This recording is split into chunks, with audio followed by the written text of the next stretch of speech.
ይህ የኢትዮሜዳ ምርጥ ገጾች ዝግጅት ነው። በዚህ ዝግጅት ተስፋዬ ገብረአብ የጋዜጠኛው ማስታወሻ በሚል ካሳተመው መጽሐፍ የህወሓት ክፍፍልንና ገፊ ሁኔታዎችን በመለስና በነተወልደ ጎራ የነበረውን ፍጥጫ እንዲሁም የኢትዮ ኤርትራ ጦርነትን የተመለከቱ ሁኔታዎችን የዳሰሰበትን እነመለስ ነተወልደ በሚል ንዑስ ርዕስ ያሰፈረውን ጽሑፍ እናቀርብላችኋለን። ውድ ቤተሰቦቻችን በቅድሚያ ቻናላችንን ሰብስክራይብ በማድረግ ዝግጅቶቻችንን መከታተል እንድትጀምሩ የቻናላችን ቤተሰብ ወይም ሜምበር በመሆን ዝግጅቶቻችንን እንድትደግፉ እንድታበረታቱንም እንጠይቃለን። እነመለስ ነተወልደ ነጋሪት ማስመታት ነበረ ስራችን፣ ቢልታ ማስነፋት ነበረ ስራችን፣ መለከት ማስነፋት ነበረ ስራችን፣ ሰው መሆን አይቀርም ደረሰ ተራችን። እቴጌ ጣይቱ ብጡል በቁልቁለት ጉዞ ሁሉም ተጣመደ፣ ተያይዞ ነጎደ እየተካካደ፣ ዳገት ላይ ሰው ጠፋ አቀበት ከበደ፣ ሁሉም በሸርታቴ ቁልቁለት ወረደ። ፕሮፌሰር መስፍን ወልደ ማርያም። በዚያን ሰሞን የአዲስ አበባ ሽሟጣጭ የነመለስና የነተወልደን ፍልሚያና መከፋፈል ታዝቦ ለኢትዮ ኤርትራ ግጭት የቋጠረውን መልሶ ዘፈነው። ጎጃሜ ቡዳ ነው ብላችሁ ስትሉ ትግሬን ትግሬ በላው እንግዲህ ምን ትሉ? አዲስ አበባ ላይ ጆሮ ለባለቤቱ ባዳ አይደለምና እኛ ወያኔዎች ይሄን ከመስማት አላመለጥንም። በኔ ውይይታ ስለ ዘመናችን ተራሮች የአንድ ሰሞን ሽኩቻ ከውስጥ ሆኜ ላውጋችሁ።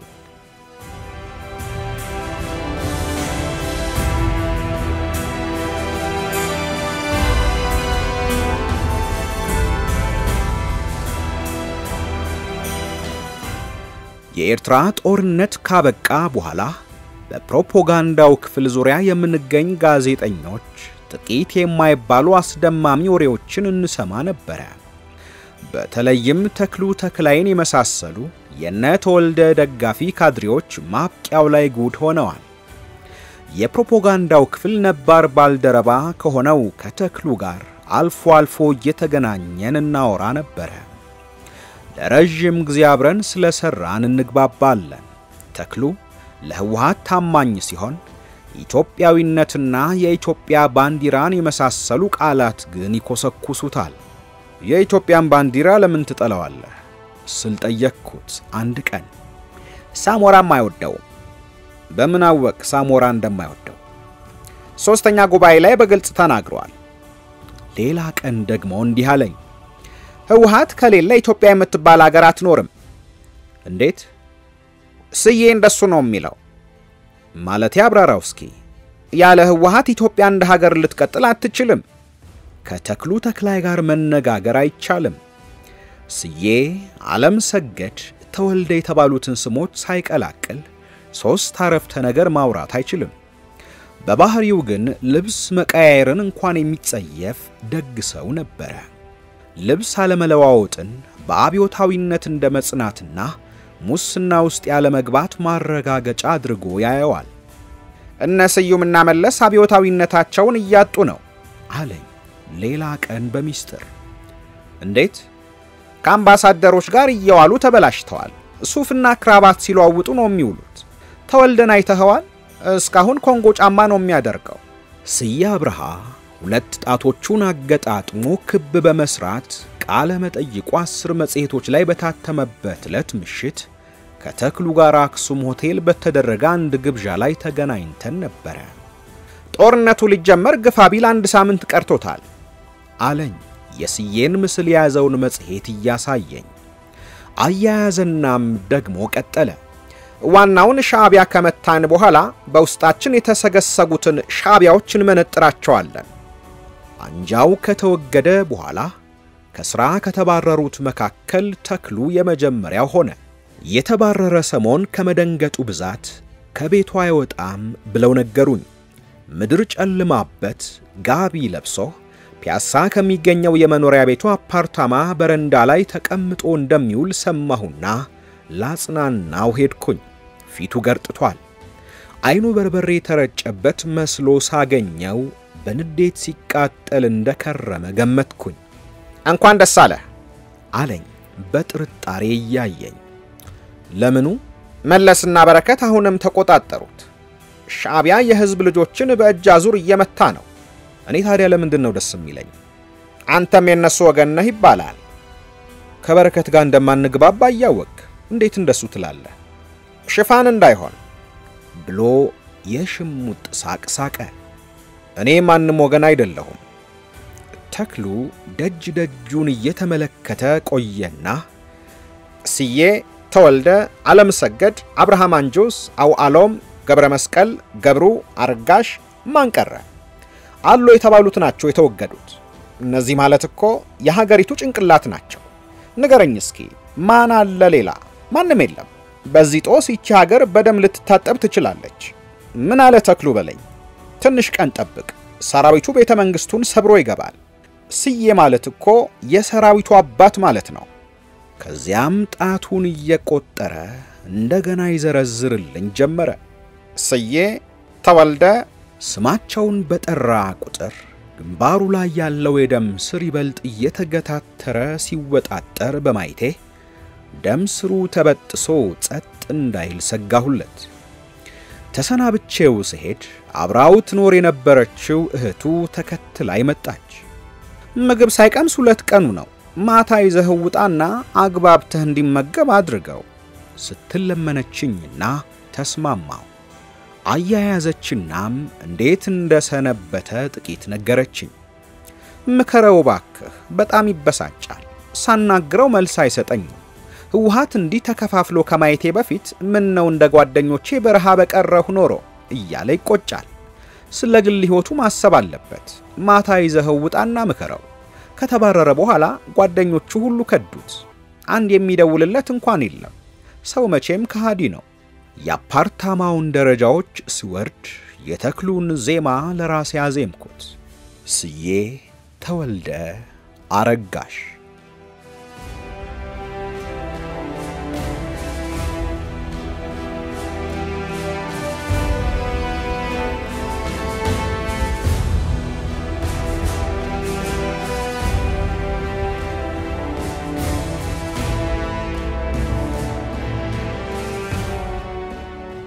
በነ ተወልደና በነመለስ ክፍፍል ዋዜማ ባለስልጣናቱ ቡጢ ገጥመው ነበር።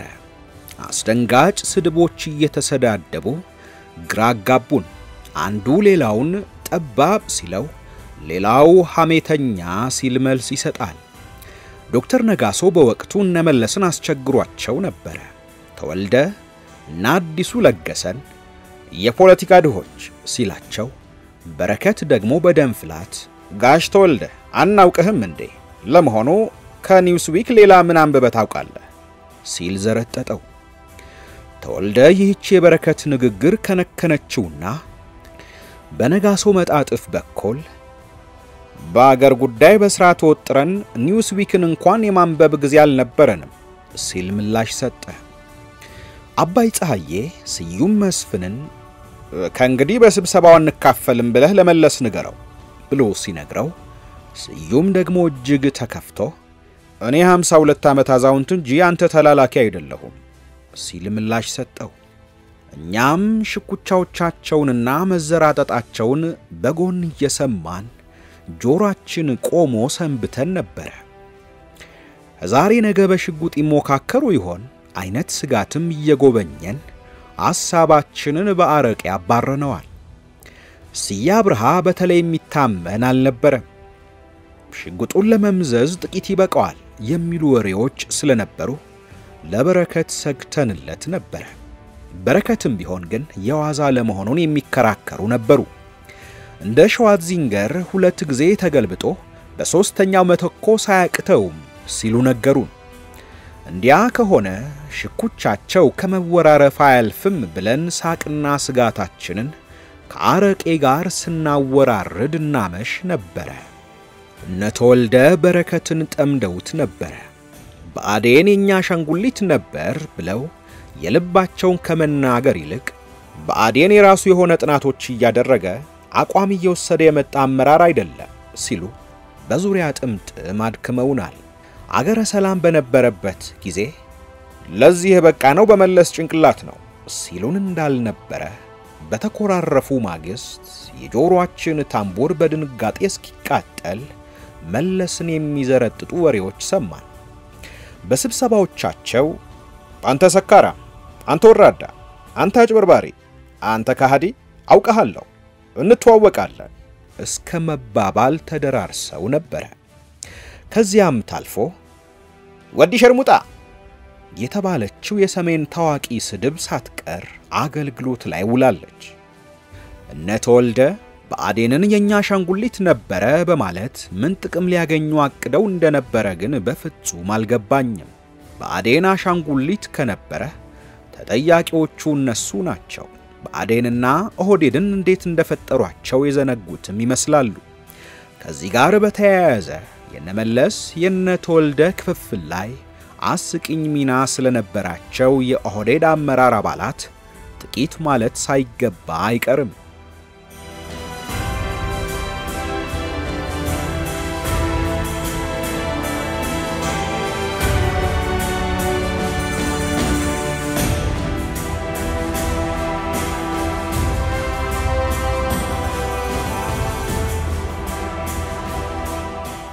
አንድ የማውቀው መምህር ተማሪዎቹን ዘወትር ኮካኮላ ከመሆን ያድናቸው እያለ እንደሚመክራቸው አጫውቶኛል። ሰዎች በቅርጽና በይዘታቸው እንደ ኮካኮላ ፍጹም ተመሳሳይ ከሆኑ ለውጥና እድገት ሊኖር አይችልም። ለዘመናት በኩማ ደመቅሳና በአባዱላ ገመዳ እጅ ሲገላበጥ የኖረው ኦህዴድ እንደ ኮካኮላ ማስታወቂያ ዘመን የማይሽረው ምርጫ የሚል ቅጽል በተሰጣቸው ግለሰቦች የተገነባ ነበር። የህወሓት ካድሬዎች ደግሞ እነዚህን ግለሰቦች የተከዜ እስስቶች እያሉ ያላግጡባቸዋል። ከብዙ ዓመታት በፊት ሟቹ የደህንነት ሹም ክንፈ ገብረ መድህን ነበር ኦህዴዶችን ተከዜ ወንዝ ዳርቻ እንደ ጠላቂጣ ጋግሮ ይሰራቸው። ከዚያም አዴት የተባለ ቦታ ወስዷቸው የኦህዴድን የመጀመሪያ ጉባኤ እንዲያካሂዱ አደረገ። ከዚህ ቡድን አባላት መካከል ጥቂቶቹ ኩማ ደመቅሳ፣ ኢብራሂም መልካ፣ አባዱላ ገመዳ፣ አበራ ኃይሉ፣ ባጫ ደበሌ ተብለው ይታወቃሉ። የዛሬ ስማቸውን የመረጡትም እዚያው ወንዙ ዳር ነበር። ደርግ ከወደቀ በኋላ ኢብራሂም መልካ ተባረረ። ጎጃምን ነፃ ያወጣነው እኛ ሮሞዎች ነን ብሎ ተናገረ። በዚህ ንግግር የበረከት ባልደረቦች ኮረንቲ ጨበጡ። ለምን በደፈናው ኢህአዴግ አትልም? ከአማራዎች ልታጣላን ነው ወይ ተብሎ ተወቀሰ። እርግጥ ኢብራሂም አልዋሸም። የናዲሱ ለገሰ ድርጅት በሰበብ አስባቡ ቀሚሱ ሲያደናቅፈው ኦህዴድ ጎጃም ላይ ገትሮ ተዋግቷል። ኢብራሂም ወቀሳው ሊሰማው አይችልም። አያያዘና ኦሮሞነቴን ማትቀበል ኢትዮጵያ 10 ቦታ ትበጣጠስ ብሎ ጅራፉን ሲያጮኸው ነመለስና ተወልደ ቁጫሉና መከሩ። ኢብራሂም ኮካኮላ አልነበረም ወደፊትም አይሆንም ሲሉ ደመደሙ። ሆኖም ኢብራሂም በኦሮሞ ሕዝብ ዘንድ ክብር እንዳያገኝ በሙስና ሰበብ እንዲባረር ተጨረሰ። የግል ፋይሉ ሲገለጥ ጥቂት ሰበቦች ተገኙ። በእነዚያ ላይ የፈጠራ ቅባት ተቀባ። እኛ ጋዜጠኞችም አውቀንም ይሁን ሳናውቅ ወሬውን እንዲህ ስንል አባዛ ነው። ደርግ ወድቆ ገና ዓመት ሳይሞላው ነመለስ የካቲት 11ን ሊያከብሩ መቀሌ መሄዳቸውን ጠብቆ ሂልተን ሆቴል ደግሶ ሚስት አገባ። በዚያን ጊዜ እንኳን ሂልተን መደገስ ሂልተን ገብቶ ሻይ መጠጣት አልተጀመረም ነበርና ወሬው ግቡን መታ። ኢብራሂም ተባረረ። ወሬውን የሰማ ሁሉ እንኳን ተባረረ ደግ አደረጉ የታባቱ ሲላሟሟቀ። በአናቱ ምርቃት ወሬዎች ተጫኑለት። ከጫት ንግድ በዶላር የሚገኘውን ገቢ ብቻውን በላ። የኦነግ ደጋፊ ከሆኑ ቱጃሮች ጋር በጥቅምና በጋብቻ ተሳሰረ የሚሉ ወሬዎች ተናፈሱ። ከዚያም ማጅራቱ ላይ ካንቻ ተመቶበት ፎጣ በትከሻ ፊትህን እንደመናገሻ ተባለ። ከኢብራሂም ሌላ ጥቂቶችም ስልጣኑ አሳበዳቸው፣ ምቾት አቃወሳቸው፣ ጥጋብ በዛባቸው ተባሉና ኢብራሂም በሄደበት መንገድ ነጎዱ። ስለዚህ በጎደለ ለመሙላት ኮካኮላዎች ሲፈለጉ ሽፈራው ጃርሶ፣ ሐሰን አሊ፣ ነጋሶ ጊዳዳ፣ ግርማ ብሩ፣ ሶፊያን አህመድ በአቅራቢያው ተገኙና የላይኛው አመራር ውስጥ ተጨመሩ። ኦህዴድ በምሁራን ተገነባ ተባለ። ግርማ ብሩ የኦህዴድ መሪ ቢሆን እንኳን ለኢትዮጵያ ለአፍሪካ በተረፈ የሚሉ ሙገሳዎች ተደመጡ። እነመለስ ግን ይህችን ወግ ሰምተው እንዳልሰሙ በመዝለል ኦህዴድን ከተገዜ ኮካዎች ጋር በሰንሰለት አቆራኝተው ቆለፉበት። ከውጭ ሀገር የመጣ አንድ የኢህአዴግ ደጋፊ ኦሮሞ ታዲያ ይህንኑ ጉዳይ አንድ የኮክቴል ግብዣ ላይ ለመለስ አንስቶለት ነበረ። ኦህዴድ እስከ መቼ ነው በ10 አለቆች የሚመራው? መለስ ረጋ ብሎ መልስ ሰጠ። 10 አለቆቹ አቅም እንደሚያጥራቸው እናውቃለን። ለጊዜው ግን አማራጭ የለንም፣ ያስፈልጉናል። መለስ ለጊዜው ሲል ለአጭር ጊዜ ለማለት መስሎን ነበረ። የ10 አለቆቹ ዘመን የማይሽረው ምርጫ ይሆናሉ ብሎ ይገመት አልነበረም። ተከዚዎቹ አብዛኞቹ በሻዕቢያ ከተማረኩ በኋላ ለህወሓት የተሰጡ ወታደሮችና የ10 አለቆች መሆናቸው ይታወቃል። መቼም ያሻውን ያህል ብሪተኛ ቢሆን እንኳ መለስ ዜናዊ የኮክቴል ግብዣው ላይ ተናገረውን በይፋ ይደግመዋል ተብሎ የሚታሰብ አልነበረም። ግን አድርጎታል። ፓርላማው ላይ ቀርቦ የሹመት መመዘኛው ችሎታ፣ ዕውቀት፣ ስነ ምግባርና ስብዕና ሳይሆን ታማኝነት ብቸኛው መመዘኛ መሆኑን ሲገልጽ ይሉኝታ እንኳን አላደናቀፈውም። ያባባሉ ይህች መከረኛ ሀገር በቤተ ሙከራነት ደረጃ እንድትቆይ እንደተፈረደባት የሚጠቁም ሆኖ ነበረ። የጋራ አሰራር የለም፣ አሸናፊ ሐሳብ አይታወቅም። አንድ ግለሰብ ኮካኮላዎችን ከስሩ ኮልኩሎ ሳይንሳዊ ሙከራውን በህዝብ ላይ ያካሂዳል። በህልሙ ያለመው በነጋታው አዋጅ ሆኖ ይጸድቃል። ቅሞ ሲመረቅን ብልጭ ያለለት ሐሳብ ፖሊሲ ይሆናል። ኮካኮላዎች እስካሉ ድረስ የተናገረውን ያፈረሰ የተቃወመውን መልሶ እየሰበከ መጓዝ ይችላል። ተከዚዎች ህወሓትን እንዳይክዱ በተለያዩ ዘዴዎች ተይዘዋል። በሙስና እንዲዘፈቁ ማድረግ ቀዳሚው ዘዴ ነው። በረቀቀ ዘዴ ገዛ ህዝባቸው ላይ የግድያ ውሳኔ እንዲወስኑ ይደረጋሉ። አንድ ጊዜ በወንጀል የተሳተፈ ወይም የተነካካ የትም አይሄድም ተብሎ ይታመናል። ደምጃቸው ላይ ካለ ስለሌላው የአይን ጉድፍ አንዲት ቃል ትንፍሽ አይሉ። በትግሉ ወቅት ይሄን ለመሰለ አስፈጻሚነት ሥራ እንቅፋት ሊሆኑ የሚችሉ ሁሉ ጊዜ በጊዜ እንዲሰናበቱ መደረጉ ይታወቃል። ያሬድ ጥበቡ ከተሸኙት አንዱ ነበር። አንድ ተስያት ላይ መለስና ተፈራ ዋልዋ ያሬድ ጥበቡን ለዋና ጋበዙትና ወደ ተከዜ ወንዝ ወረዱ። እናም በግልጽ አማርኛ ነገሩት። አታስፈልግም፣ ስለዚህ ወደ ምትሄድበት ሂድ። ያሬድ የታዘዘውን ፈጸመ። ቢቃወም ይገድሉት ነበረ፣ ቢቃወም ይገድሉት ነበረ። ከኢዴን አስኳል ውስጥ የኢሃፓ መንፈስ መጽዳቱ ከተረጋገጠ በኋላም ኦህዴድ ተጠፍጥፎ ተጋገረ። ታላቅ መሪ ማለት የራሱን ተተኪ መፍጠር የቻለ መሪ ነው ይባላል። እነመለስ እነ ተወልደ የሚታወቁት ግን በተገላቢጦሹ ነው። ኢህአዴግ በህወሓት ብቻ እንዲመራ የእህት ድርጅቶች ጭንቅላት በመዶሻ ሲወቀር ዘልቋል። እነ ተወልደ ከተወገዱ በኋላ ደግሞ መለስ ራሱን ወደ አጼነት ማሸጋገር ቻለ።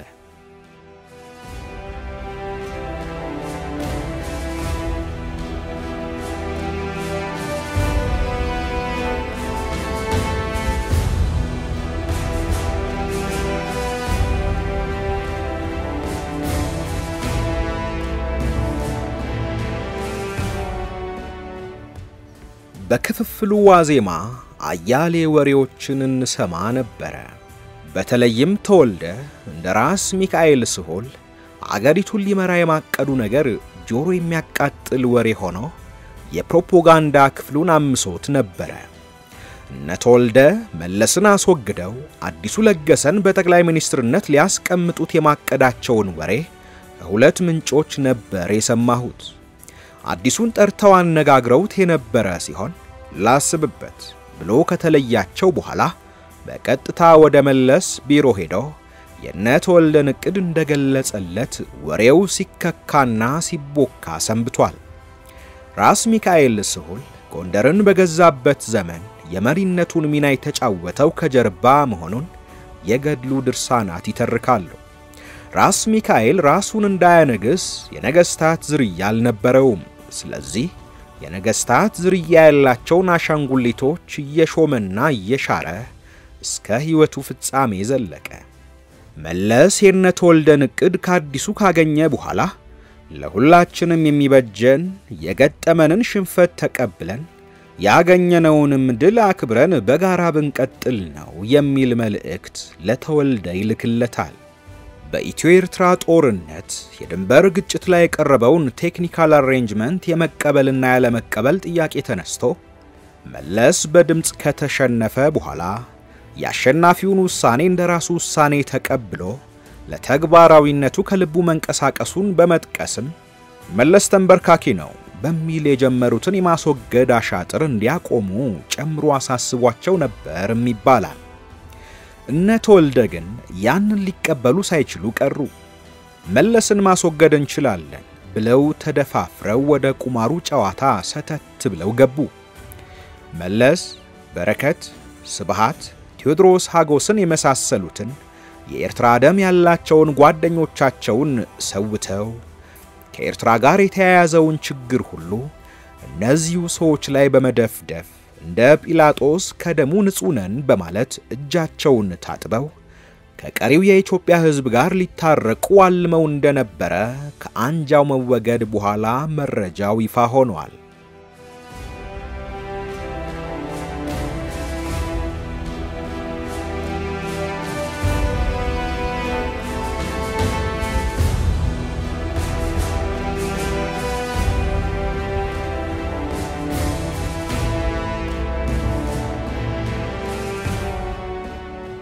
ህወሓት ለሁለት የመሰንጠቅ አደጋ የገጠመው ጊዜ ኦህዴዶች ያልሰለጠኑበትና የማያውቁት ችግር ውስጥ ገብተው ነበር። የኦህዴድ አመራር አባላት ነጋሶ ቢሮ እየተሰባሰቡ ስለተፈጠረው ችግር ለመወያየት ሞክረው ነበር። ኩማ የሰለሞን ጢሞ ሎሌ ነበር። ነጋሶ የተወልደ በጎደለ የሞሉት የኦህዴድ ምሁራን ደግሞ የመለስ ነበሩ። ኦህዴድ ግራ ተጋባ።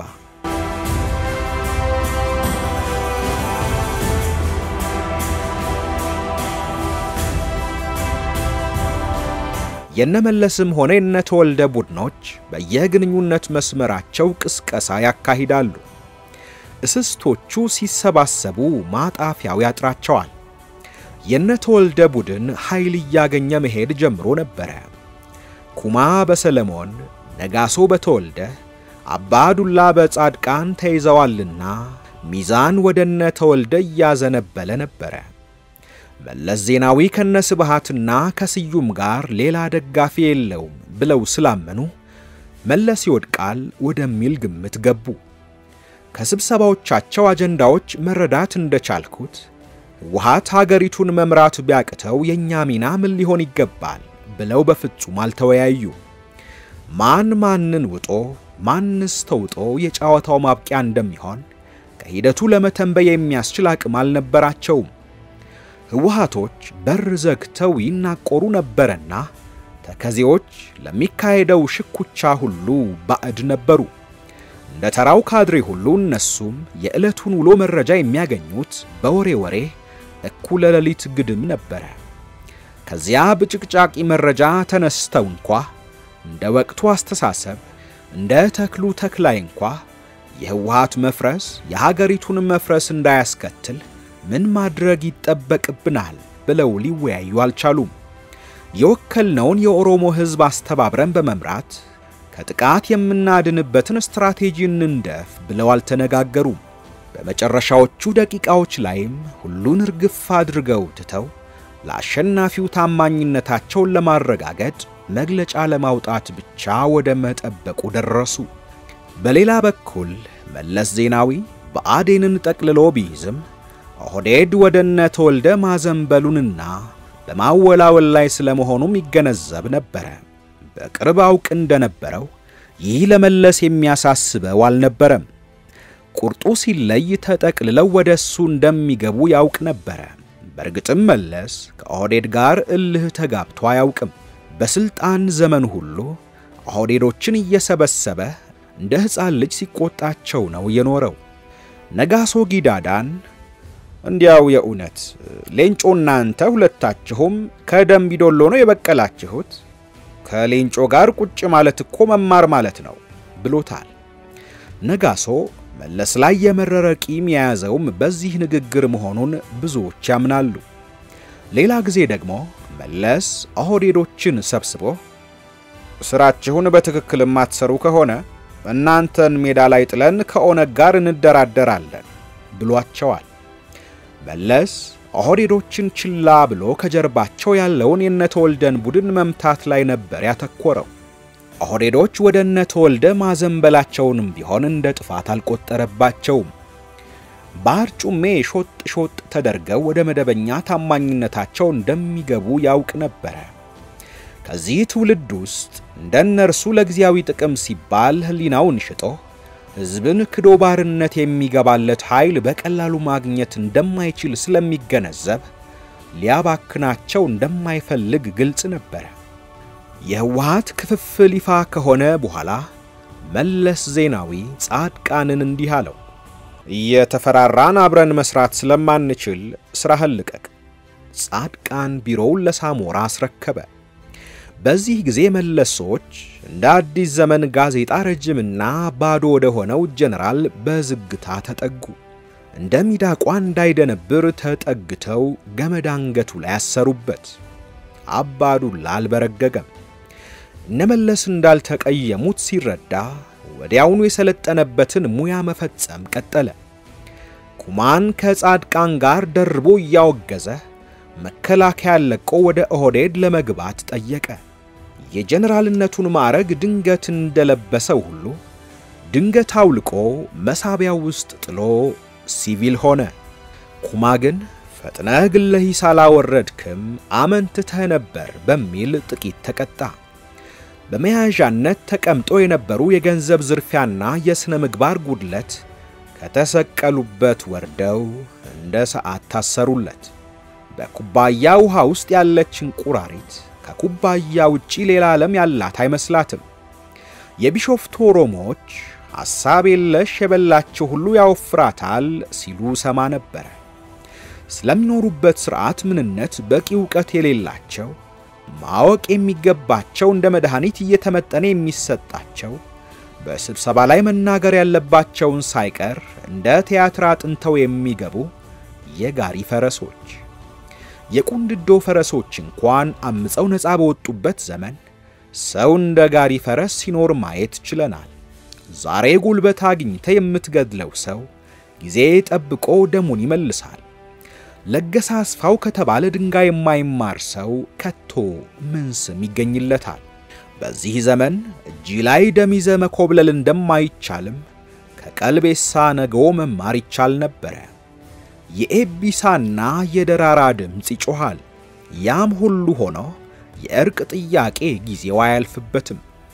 የዘመናችን አጼዎች ግን እርቅ ከመፈለግ ይልቅ ህወሓት አዲስ አበባ ላይ ስልጣን ከእጁ ካመለጠው ትግራይ ትገነጠላለች የሚል ሁለተኛ አማራጭ እንደ ማስፈራሪያ ይዘው ይቆምራሉ። ተከዜዎች ትግረኛቸውን ላለመርሳት የሚያደርጉትን ጥረትም ስትራቴጂ ይሉታል አሉ። ቃላት እንዲህ መቀለጃ ሆነዋል።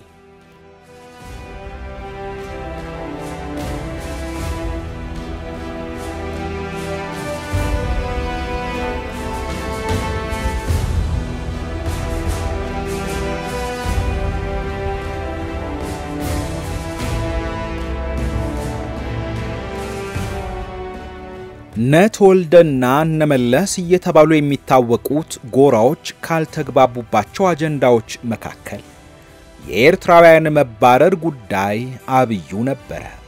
መለስና በረከት በኤርትራውያን በዚያ መንገድ መባረር ላይ ቅሬታ እንደነበራቸው በተለይም በረከት ስምዖን የተፈጸመውን የማባረር ድርጊት የዘር ማጥራት ኤትኒክ ክሊንሲንግ ነው ሲል እንደተናገረ ነተወልደ ይተርካሉ። ነተወልደ የኤርትራውያንን የማባረር ሂደት ከሚኮሩባቸው ድርጊቶቻቸው እንደ አንዱ ይቆጥሩታል። ኤርትራውያንን ሰብአዊነት በተላበሰ ሁኔታ ተንከባክበን ነው ያባረርነው ብለው ሲሟገቱም በተባረሩት ኤርትራውያን ላይ ከፈጸሙት ዝርፊያ በላይ ምን ሊያደርጉ ይችሉ እንደነበረ ግልጽ አላደረጉም። በፈጸሙት ድርጊት ከቀሪው የኢትዮጵያ ሕዝብ ምስጋና እንደሚያገኙ በመተማመን አጀንዳውን አጩኸውታል። ኤርትራውያንን ወደ ሀገራቸው በማሰናበቱ ሂደት የደህንነቱ መስሪያ ቤት ባልደረቦች የፈጸሙት በደል የከፋ የሆነው ኢትዮጵያዊነታቸውን ጠብቀው የቆዩት ላይ ነው። ለኢትዮጵያ መስዋዕትነት የከፈሉት ላይ ጭምር ህሊና ቢስ ወንጀል መፈጸማቸው ነው። ይሄን መሰል ግፍ ከተፈጸመባቸው አንዱ አሸብር ግርማ ይባላል። የግራ እጁንና የቀኝ እጁን 3 ጣቶች ያጣው ካራማራ ተራራ ላይ ከሶማሊያ ጋር ሲዋጋ ነበር። ወያኔ የአሸብር ግርማን ጉዳይ ለማጣራት ጊዜና ትዕግስት አልነበረውም። አይኖቻቸውን ከመጨፈናቸውና ከመቻኮላቸው ብዛት የትግራይን ሰው ጭምር ቀላቅለው ወደ ኤርትራ እስከመላክ ደርሰዋል። ሰሚ ጆሮ አልነበራቸውም እንጂ ፕሮፌሰር መስፍን ወልደ ማርያም ምክር ጽፈውላቸው ነበር። ፕሮፌሰር መስፍን ኤርትራውያን በህጋዊ መንገድ ጉዳያቸው በግለሰብ ደረጃ እየታየ እንዲሰናበቱ ሲያሳስቡ በአጸፋው ዛቻ ነበር የተሰነዘረባቸው። ፕሮፌሰሩ በወቅቱ የወያኔን ጅምላ የማባረር ድርጊት የተቃወሙት ለኤርትራውያን የተለየ ወገናዊነት ኖሯቸው አልነበረም። የሰው ልጆች ሰብአዊ መብት መከበር አለበት ከሚል መሰረታዊ መርህ ተነስተው እንደነበረ ግልጽ ነው። የፕሮፌሰሩ መነሻ ያ ብቻ እንዳልነበረ ከመጣጥፎቻቸው መረዳት ችዬ ነበር። ህዝብን ህጋዊ ባልሆነ መንገድ በጅምላ የማፈናቀልና የማባረር ልምድ ለቀሪው የኢትዮጵያ ህዝብም የማይበጅ ልምድ መሆኑን ፕሮፌሰሩ አሻግረው ማየት ችለው ነበር። ብዙ ብሔሮች በአንድነት የሚኖሩባትን ሀገር የሚመራ የነገውን ማሰብ ካልቻለ ሳያውቀው በራሱ ጥቅም ላይ ሊተኩስ እንደሚችል የሚጻፉ ትንታኔዎችን አለቆቼ ያዩ እንዳላዩ ሆነው የጥላቻ እርምጃቸውን ገፍተውበት ነበር።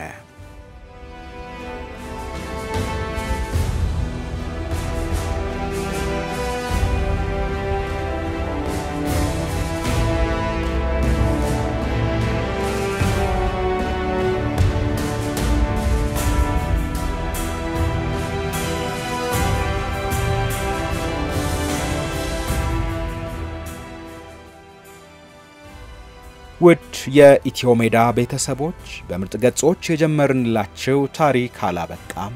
ቀጣዩን ክፍል በተከታይ ፕሮግራማችን ይዘን እንመለሳለን። ውድ ቤተሰቦቻችን ቻናላችንን ሰብስክራይብ፣ ላይክ፣ ሼር እንድታደርጉ ሐሳብና አስተያየቶቻችሁን እንድታጋሩን የቻናላችን ሜምበር ወይም ቤተሰብ በመሆን ዝግጅቶቻችንን እንድትደግፉና እንድታበረታቱንም ጭምር በአክብሮት እንጠይቃለን።